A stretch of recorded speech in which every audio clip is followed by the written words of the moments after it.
साथियों, मेरा नाम अफजल अमानुल्लाह है और मैं बिहार काडर का रिटायर्ड आईएएस ऑफिसर हूँ। आज बहुत ही दुखी मन से आप लोगों से बात करने पर मजबूर हूँ और ये बात आपको जो कर रहे हैं इस पर मेरी गुजारिश है कि आप लोग ध्यान दीजिएगा। ये नफ़रत की आग हमारे देश में फैलाई जा रही है और नफ़रत की आग में बहुत सारे लोग अपनी रोटी सेक रहे हैं, नफ़रत की आग में अपनी रोटी सेक रहे हैं और नफ़रत सारी झूठ के आधार पर खड़ी की गई है। इसमें हिंदू पक्ष, मुसलमान पक्ष, सभी पक्ष इसमें मिले हुए हैं, लेकिन ये बहुत थोड़े लोग हैं। बहुत थोड़े लोग हम लोग सारे आम जनता के दिमाग में झूठ घुसा रहे हैं और नफ़रत भर रहे हैं। हम आपको कुछ सामने तथ्य पेश करेंगे जिससे आप झूठ पकड़ सकते हैं। तो कृपया अपने आँखों से पट्टी हटाइए और देखिए। मेरा स्पेसिफिक आज है हिंदू मुसलमान के बीच में नफ़रत।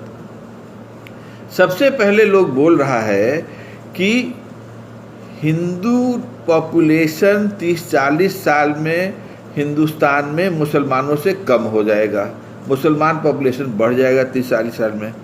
अब बताइए, 2011 के सेंसस का फिगर है कि मुसलमान हिंदुस्तान में 14% है, 14%, और हिंदूज की आबादी मोर देन 80%, 80% से ज़्यादा हिंदुओं की आबादी है। और हम लोग का रेट ऑफ रिप्रोडक्शन, जो हम लोग का आबादी बढ़ने का रेट है, वो लगभग हिंदू मुसलमान का बराबर हो गया है।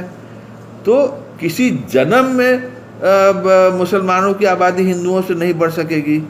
दूसरा कि आप ये भी ध्यान दीजिएगा कि बोलते हैं लोग कि 1000 साल मुसलमान राज किया। राज क्या किया? यहाँ आके बस गया, आकर के यहाँ का बाशिंदा हो गया, यहाँ का साझी संस्कृति बनाया गया है। बाबर भी आया था तो इब्राहिम लोदी से लड़ करके आया था, तो मुसलमान ने लड़ाई हुई थी तब बाबर आया था, लेकिन सब कोई तो बस गया।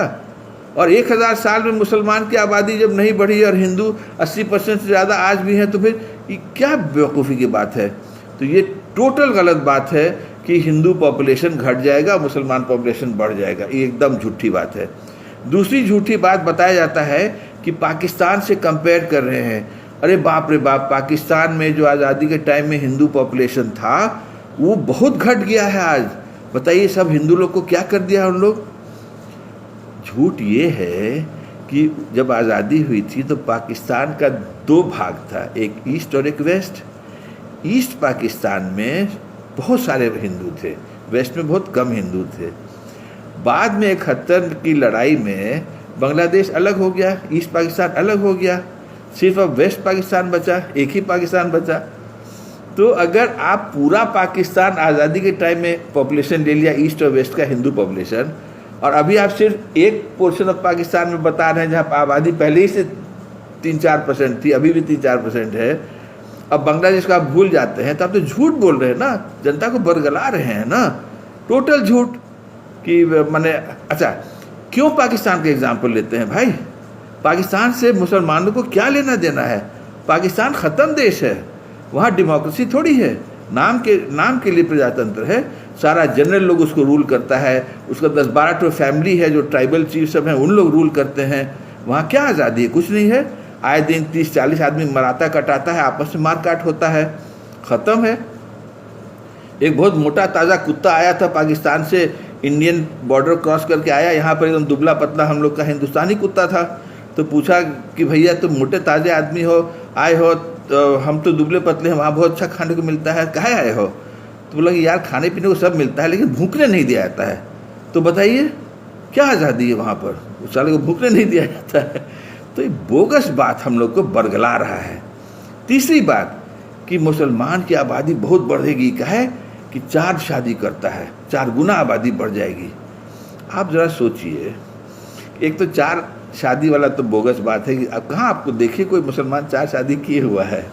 दूसरी बात ये है कि पहले तो आज़ादी थी, हिंदुओं में भी मुसलमानों में भी 100 लोग शादी करता था। अब आपको ये हो गया है, बंदेज आ गया है, लेकिन औरतें ही ना बच्चा पैदा करती हैं।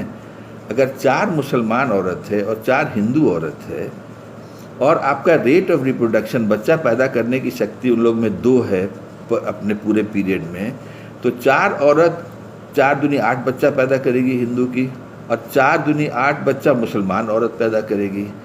तो बच्चा तो 8 ही रहेगा, 4 औरतों का 8 बच्चा, हिंदू का भी मुसलमान का भी। अब वो 4 औरत का 1 पति है या 4 औरत का 4 पति है या 10 पति, उससे क्या मतलब है पति से? बच्चा तो औरत पैदा कर रही है। औरतों के नंबर पर डिपेंड करता है कि कितनी आबादी बढ़ेगी। तो टोटली बोगस। आप जरा सोचिए, इस पर दिमाग लगाइए कि 4 मुसलमान का 4 हिंदू का, औरत तो उतनी ही है, बच्चा तो उतना ही पैदा होगा। 1 हस्बैंड से हो, चाहे 10 हस्बैंड से हो, चाहे 100 हस्बैंड से हो, इसे क्या मतलब है भाई? चौथा, तुष्टीकरण, मुसलमानों का तुष्टीकरण। अरे बाबा, कौन सी का तुष्टीकरण? आप देखिए, नौकरी में देख लीजिए, बड़ी नौकरी लीजिए, IAS IPS वगैरह कर लीजिए, या और नीचे आइए, स्टेट सर्विसेज में आइए, पुलिस में आइए, इधर उधर आइए, कितना है? आबादी मुसलमान की 14% है, 14% और रिप्रेजेंटेशन कितना है? 0 से 2-3% है, 2 या 3% मैक्सिमम। तो कहाँ का तुष्टीकरण है भाई? बोगस बात है। प्राइवेट सेक्टर में भी वही हाल है, और जितना कम आमदनी, कम पैसा देने वाला जॉब वो सब मुसलमान ही कर रहा है। सबसे ज़्यादा गरीबी मुसलमानों में है। एजुकेशन का हम लोगों ने पूरा कमेटी को हम हेड किया है, उसका रिपोर्ट दिया है। शिक्षा में सबसे बदतर हालत मुसलमानों की है, दलितों से भी बदतर हालत मुसलमानों की है। कौन सी का तुष्टीकरण है? कौन सी का तुष्टीकरण है? ना स्कूल बच्चा जा रहा है, ना आगे पढ़ रहा है, ना कुछ कर रहा है, गरीबी है, पॉवर्टी है, सब कुछ है। कहाँ तुष्टीकरण है? ये सब बोगस बात है। ये सब वोट बैंक है।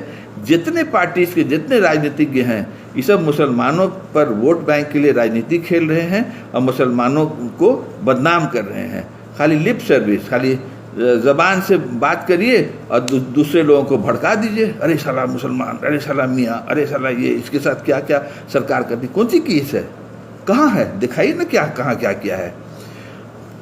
दूसरी बात ये है कि बहुत सारे लोग बोलते हैं कि हिंदू लोग देखो, हम लोग उगते सूरज को पूजा करते हैं, और मुसलमान तुम लोग साला डूबता सूरज को पूजते हो, हम लोग को चिढ़ाते हो। अरे भैया, हम लोग जो नमाज़ पढ़ते हैं तो वो हम लोग मक्का में जो काबा हम लोग का है, उस काबा की तरफ अपना सर करके नमाज़ पढ़ते हैं। काबा क्या है? काबा 4 दीवार है और तो कुछ है नहीं। तो सारे दुनिया के मुसलमान काबा के तरफ अपनी नमाज़ पढ़ते हैं। संयोग है कि हिंदुस्तान में काबा की दिशा हम लोग की वेस्ट है, पश्चिम है। कहीं और मुल्क में पूरब होगी, कहीं से उत्तर होगी, कहीं से दक्षिण होगी। तो जो जहाँ देश में होगा वो अपना काबा का डायरेक्शन लेके, दिशा लेके वहाँ नमाज पढ़ेगा। इसमें सूरज से कोई मतलब ही नहीं है। टोटली बोगस बात। तो और अंत में हम ये कहना चाहते हैं कि भाई देखिए, हम लोग कोई नहीं होते हैं कि हम लोग ये कहें कि तुम हिंदू खराब हो, तुम मुसलमान खराब हो, ये आदमी खराब है, वो आदमी खराब है। ये जज करने वाला, इसका इंसाफ करने वाला सिर्फ ऊपर वाला है, भगवान है, अल्लाह है। अल्लाह ही के साथ वो उसका रिलेशन है। वही जज करेगा कि तुम अच्छे हो कि तुम बुरे हो। ऊपर वाला जो है वो सबको रोजी रोटी दे रहा है, हिंदू को भी दे रहा है, मुसलमान को भी दे रहा है, सिख को भी दे रहा है, ईसाई को, सबको दे रहा है। वो तो फ़र्क नहीं किया है कि भाई तुम मुसलमान हो तुमको नहीं देंगे, तुम सिख हो नहीं देंगे, खाली हिंदू को देंगे, नहीं किया है। जब वो फ़र्क नहीं कर रहा है ऊपर वाला जो सारा सृष्टि को चलाता है, तो हम कौन है इसको करने वाले? अरे भैया, हम लोग का धर्म है, अपने घर में रखो, गिरजाघर में रखो, मंदिर में रखो, मस्जिद में रखो, उतना ही बस सीमित रखो अपना धर्म।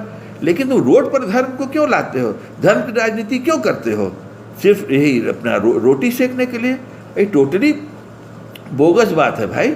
और किसी शायर ने अंत में यही कहा है कि जिंदगी भर हम बचाते रहे अपना घर दीमकों से, जिंदगी भर हम बचाते रहे अपना घर दीमकों से, और ये चंद कुर्सी के कीड़े सारा देश खा गए। तो भैया, before it is too late, ज़्यादा लेट नहीं हुआ है। आप सोचिए देश कैसे बचेगा। इस नफ़रत की राजनीति से आप अपना कंट्रीब्यूशन करिए, ताकि ये नफ़रत की राजनीति हमारे देश से ख़त्म हो। जय हिंद। मिलर टाइम्स की वीडियोस देखने के लिए यहाँ क्लिक करके सब्सक्राइब करें, और हाँ, बेल आइकन जरूर दबाएं। अगर फेसबुक पर देख रहे हैं तो पेज लाइक करें, ताज़ा तरीन खबरों और मज़ामीन के लिए विजिट करें हमारी वेबसाइट www.millettimes.com। हमारी ये वेबसाइट उर्दू, हिंदी, इंग्लिश तीनों लैंग्वेज में मौजूद है।